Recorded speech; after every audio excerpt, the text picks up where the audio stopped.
उस उस कमरे में कुछ है। मैं दोबारा कभी भी उस कमरे में शिफ्ट नहीं करूंगी। तुम्हारी शिफ्ट तो कल रात को पॉल के रूम में थी ना? हाँ, वहां कुछ है, कुछ बहुत भयानक। Welcome to the Darkling Depths. Please like the video and subscribe to the channel. Now let's dive into the darkness.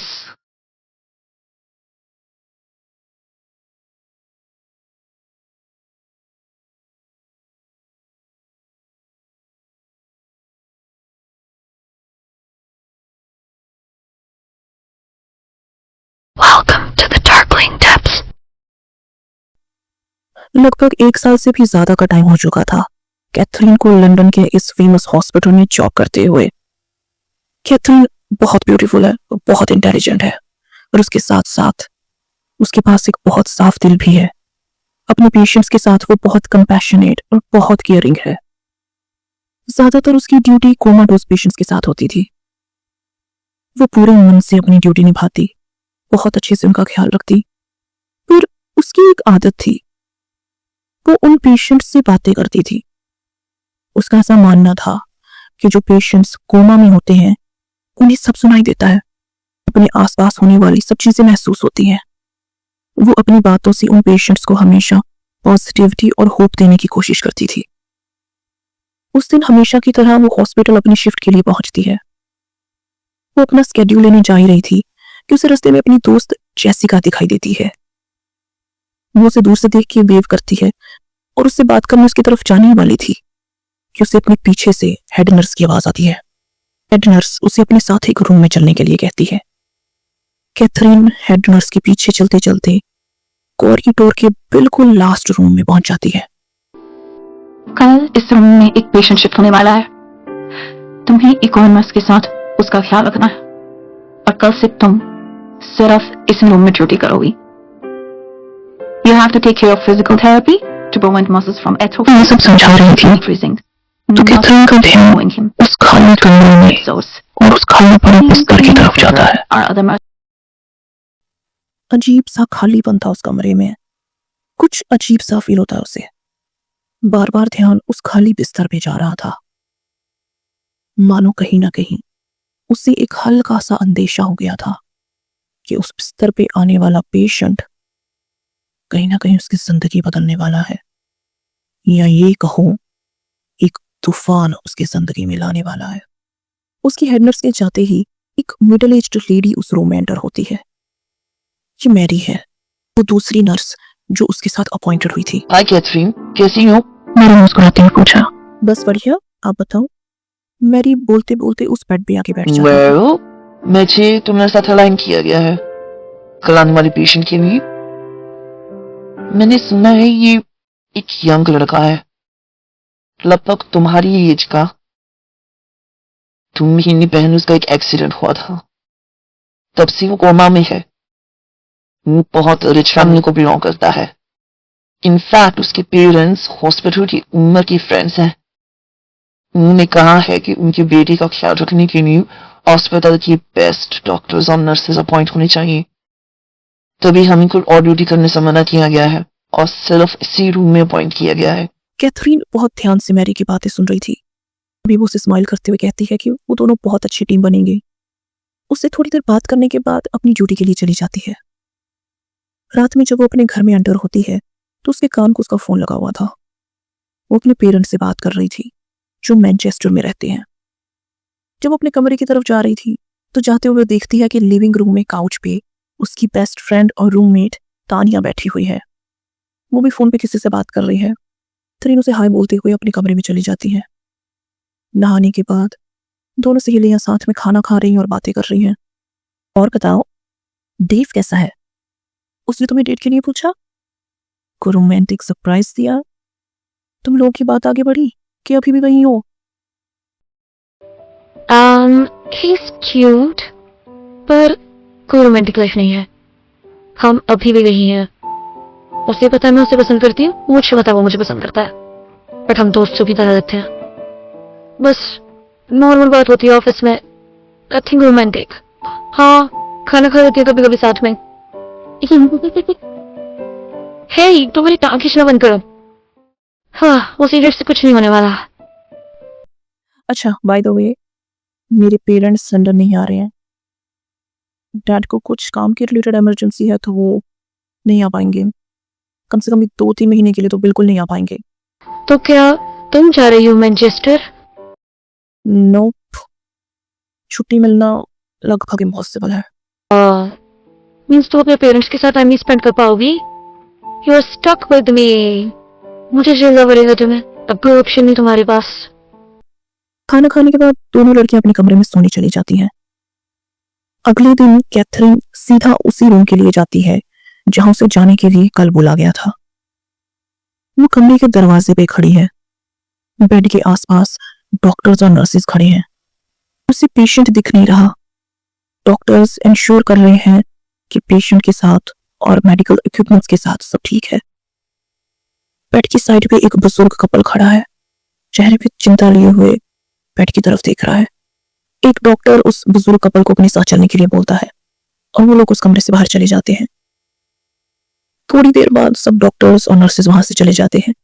सिर्फ एक डॉक्टर रुकता है थोड़ी देर के लिए कैथरीन से बात करते हुए। एक डॉक्टर रुक के थोड़ी देर कैथरीन से बात करता है, वो भी चला जाता है। कैथरीन उस बेड के पास जाती है, पेशेंट को देखती है, साइड में पड़ी हुई फाइल से उसका नाम पढ़ती है, पॉल एशवर्थ।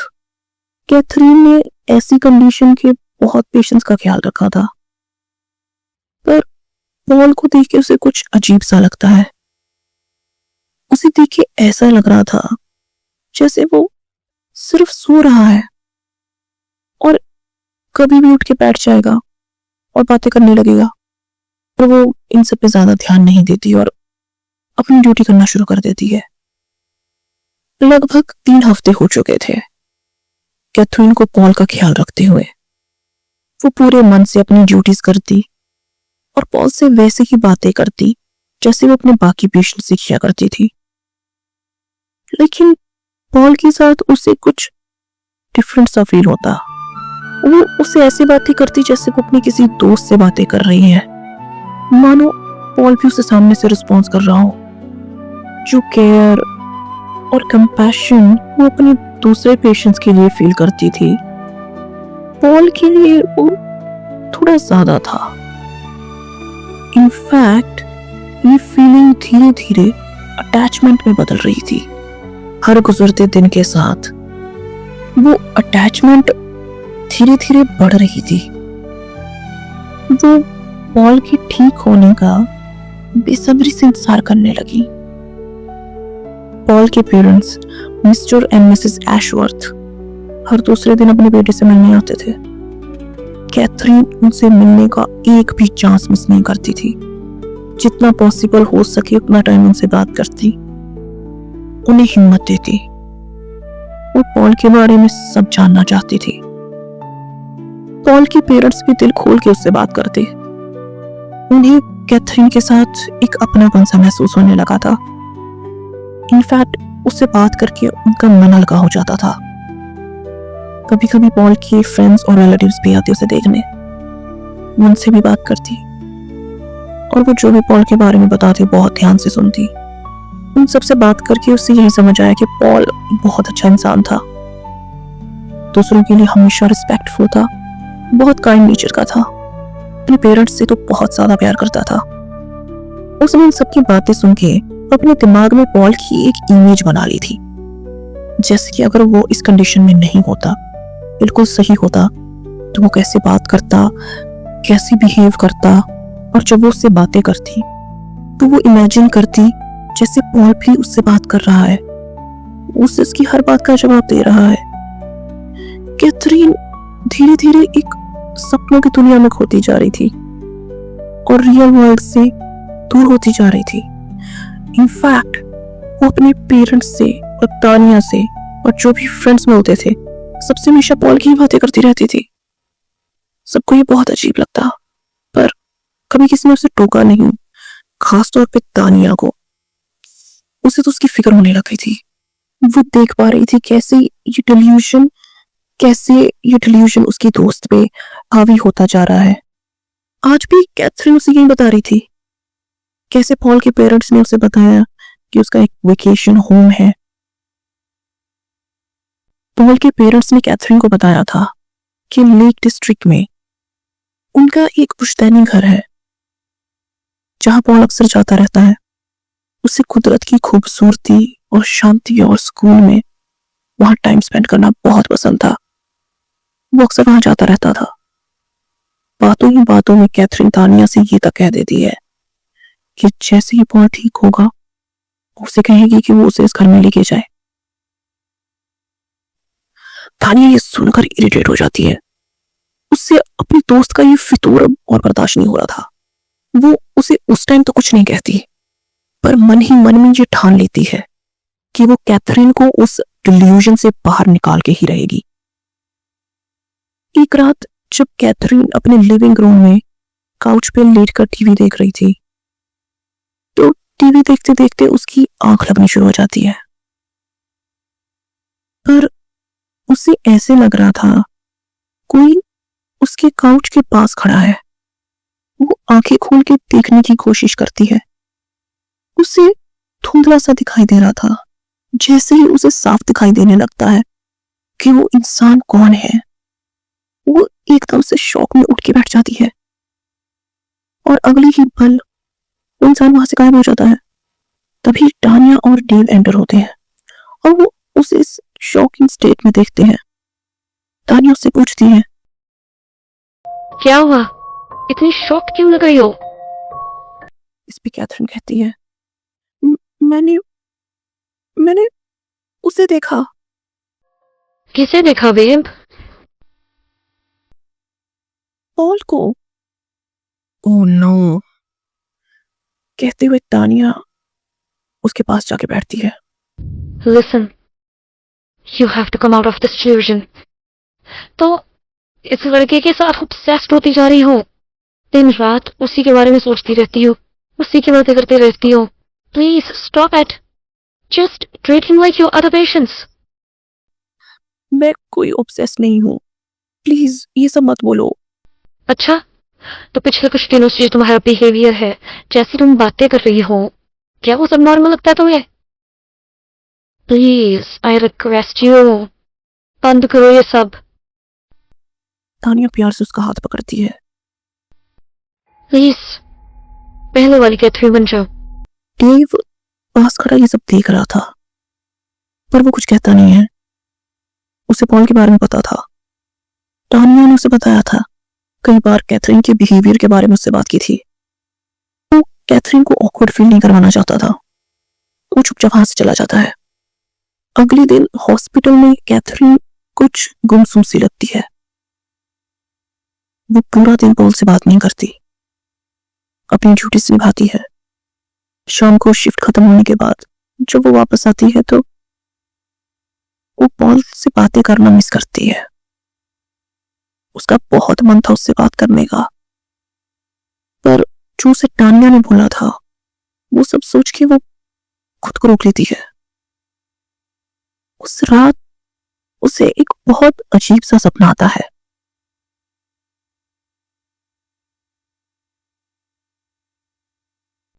सपने में कैथरीन खुद को एक रास्ते पे चलते हुए पाती है। रास्ते के दोनों तरफ फूल हैं। वो जगह कुदरत के खूबसूरत नजारों से भरी हुई है। दिन बहुत सुंदर है। वो प्यारी सी हल्की सी हवा चल रही है।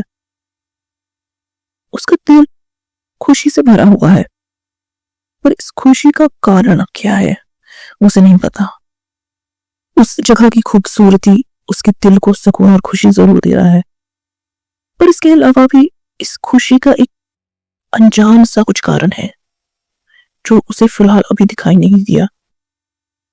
वो अपने ध्यान में चलती जा रही है, फिर एकदम से पीछे मुड़ती है। वो एकदम से किसी में टकराती है। धक्का लगने की वजह से जमीन पे गिर जाती है। सामने खड़ा वो शख्स उसकी मदद करने के लिए हाथ आगे बढ़ाता है। कैथरीन उसके हाथ को पकड़ के अपने कपड़े झाड़ते हुए खड़े होती है।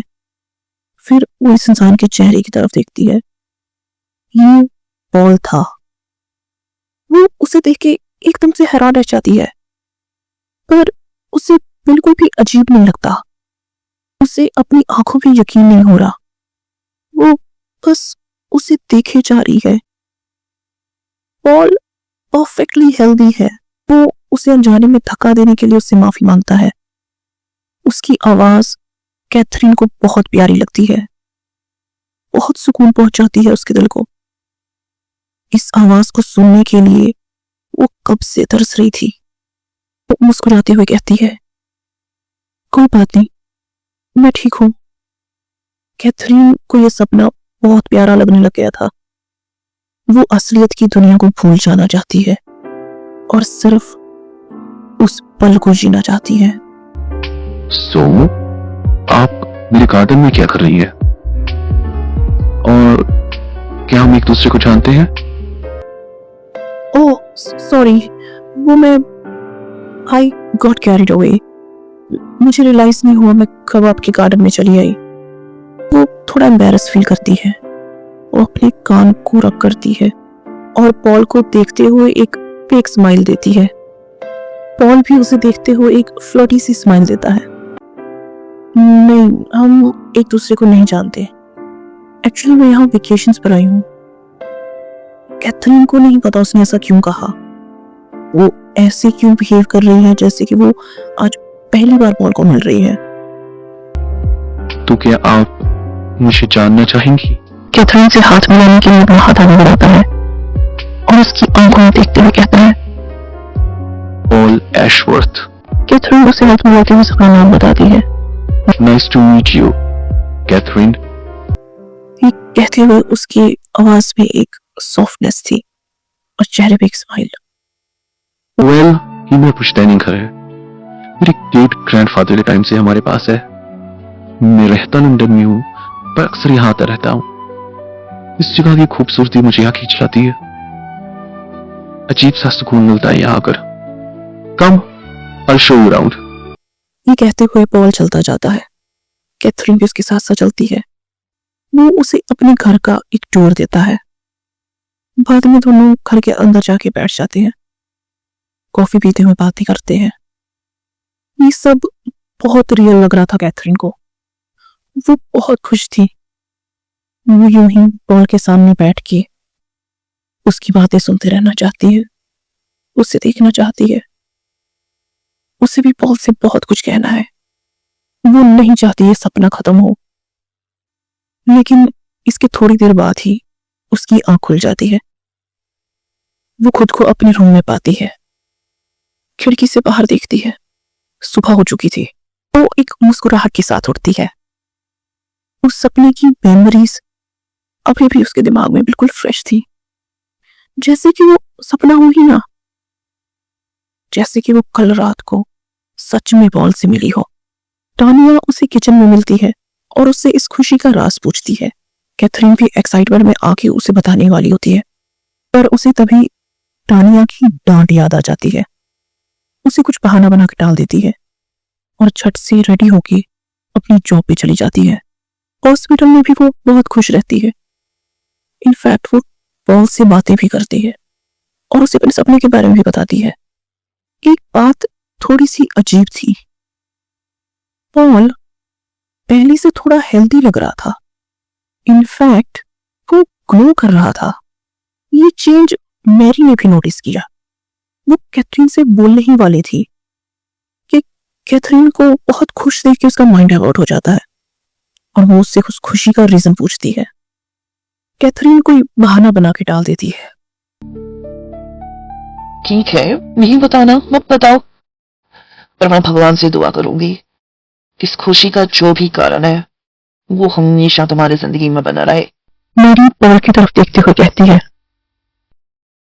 और मैं भगवान से दुआ करती हूँ ये बच्चा जल्दी ठीक हो जाए और दूसरे लड़कों की तरह अपनी लाइफ जीना शुरू कर दे। मैं हमेशा इसकी रिकवरी के लिए दुआ करती हूँ और ऐसा लगता है कि वो हमें थैंक्स कहने आता है। वही एक्सप्रेशन होता है उसकी फेस पे जब मुझे आता है। क्या मतलब? पॉल इस कमरे में आता है, मैंने उसे कई बार देखा है। क्या बोल रही है?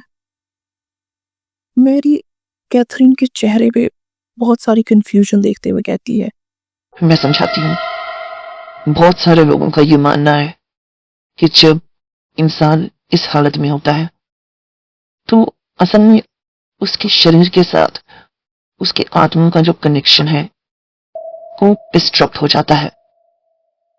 एक तरीके से उनकी आत्मा कुछ टेम्परेरी टाइम के लिए उनकी बॉडी से बाहर हो जाती है, पर वो रहती अपने शरीर के आसपास ही है।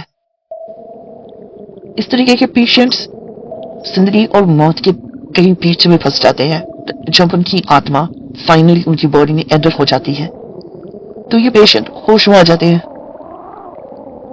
कैथरीन ये सुन के और पजल हो जाती है। मैरी उसके कंधे पे हाथ रखते हुए कहती है, कोमा से ठीक होने के बाद कई पेशेंट्स ने ये चीज बताई है कि उन्होंने खुद की बॉडी को देखा था बेड पे लेटे हुए, और वो आसपास की सब बातें सुन रहे थे और अपने रिश्तेदारों को देख पाए थे। मैं जानती हूँ तुम्हें इन सब चीजों पर यकीन नहीं हो रहा होगा, पर तो मतलब वो उसकी स्पिरिट हमसे बात करना चाहती है। एकदम से उसे रोकते हुए कहा, इसीलिए हम उसे देख पा रहे हैं। मैरी ये सुन के थोड़ा हैरान हो जाती है। वो मैरी का एक्साइटमेंट में हाथ पकड़ते हुए कहती है, मैंने भी एक बार उसे देखा था। मैं सपने में भी मिली हूं उससे, इसीलिए वो सपना इतना रियल लग रहा था। ये सुन के मैरी के चेहरे पे चिंता आ गई थी। वो कैथरीन का प्यार से हाथ सहलाते हुए कहती है, मैं जानती हूँ तुम कहीं ना कहीं इस लड़के को पसंद करने लग गई हो, और मैं भी ये चाहती हूँ कि बच्चा जल्द से जल्द ठीक हो जाए।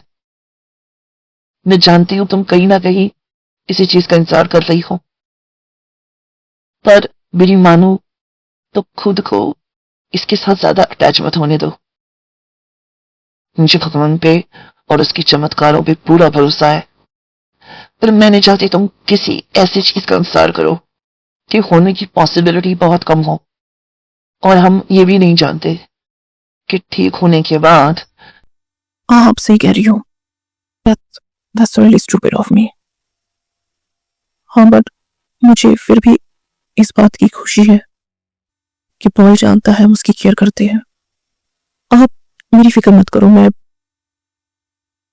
खुद को उससे ज्यादा अटैच नहीं होने दूंगी। I promise.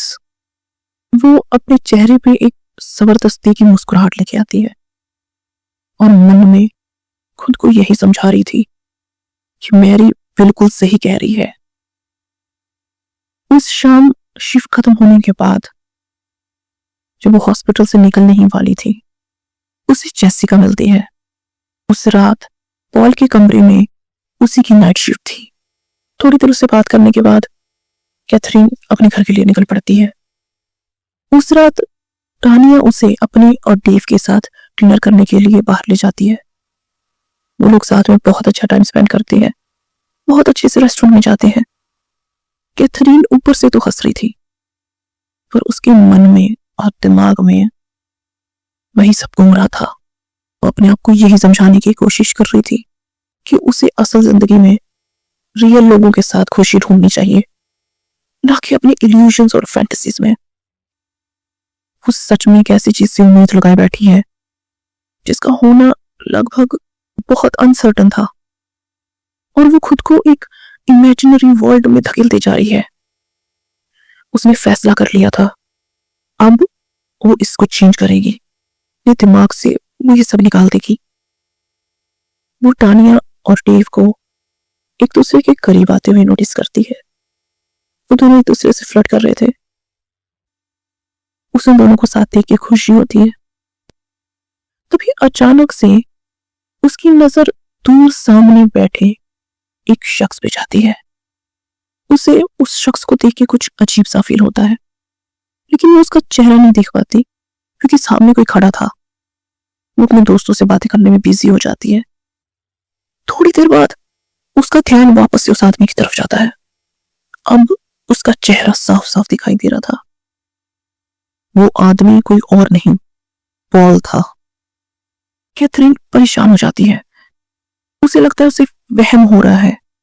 शायद वो फिर से पॉल को इमेजिन कर रही है। अपना डाउट क्लियर करने के लिए वो टानिया को उस इंसान की तरफ देखने के लिए कहती है। बुजुर्ग आदमी, तुम्हें लगता है मुझे जानते हैं? कैथरीन दोबारा वहां देखती है। सच में ये कोई बुजुर्ग आदमी था ना केवल हाँ, वो जाने पहचाने से लगा मुझे। क्या हम उन्हें जानती है? या मैंने कभी नहीं देखा। हो सकता है तुम्हें हॉस्पिटल में मिला हो। या पॉसिबल। अच्छा, मैं लेडीज रूम होके आती हूँ। रेस्ट रूम में जाते ही कैथरीन अपना फेस वॉश करती है। उसकी सांस और दिल की धड़कन बहुत तेज थी। वो अपने आप को शांत करने की कोशिश करती है और यही समझाने की कोशिश करती है कि कुछ नहीं है, सिर्फ उसका वहम है। तभी उसे अचानक से ठंड लगने लगती है, जैसे वहां का टेम्परेचर एकदम से ड्रॉप हो गया हो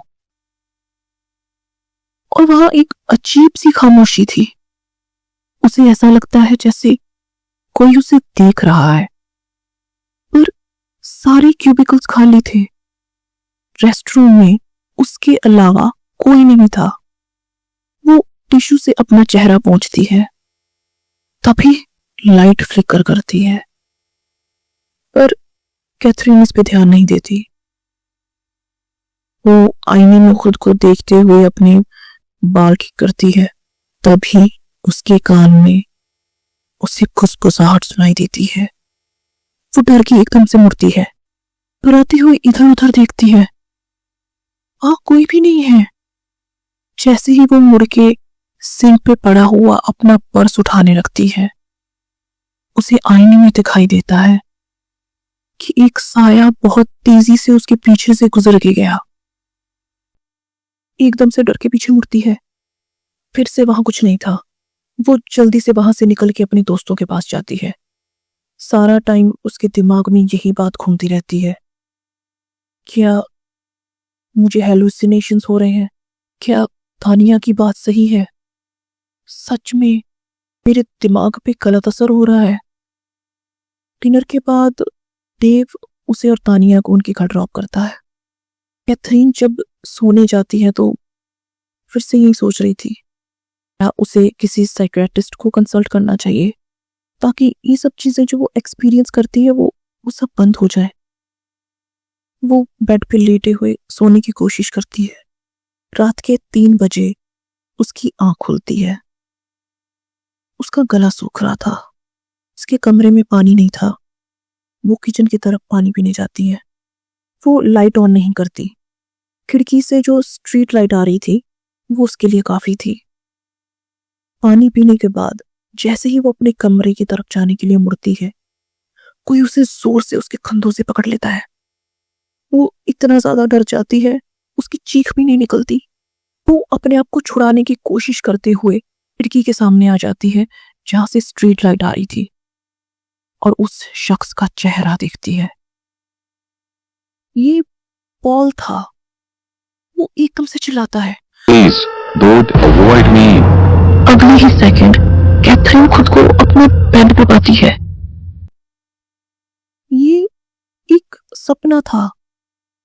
वो पसीने से भीगी हुई है, एकदम घबराई हुई, दोनों हाथों से अपना सर पकड़े हुए गहरी सांसें ले रही है।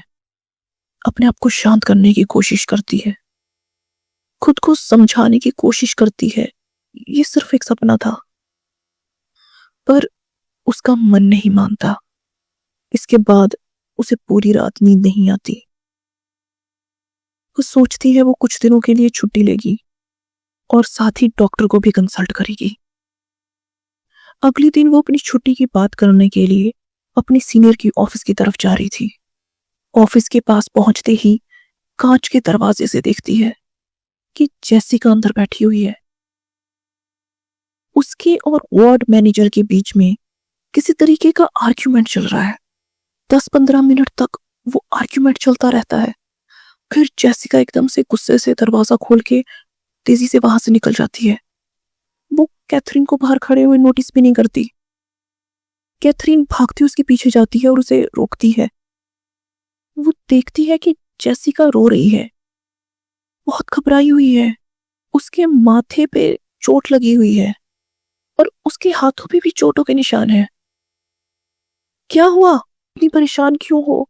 ये चोटें कैसी लगी तुम्हें? इस कमरे में कुछ है। मैं दोबारा कभी भी उस कमरे में शिफ्ट नहीं करूंगी। तुम्हारी शिफ्ट तो कल रात को पॉल के रूम में थी ना? हाँ, वहां कुछ है, कुछ बहुत भयानक। अगर मैं तुम्हें बताऊंगी तुम यकीन नहीं करोगी। प्लीज मुझे बताओ क्या हुआ।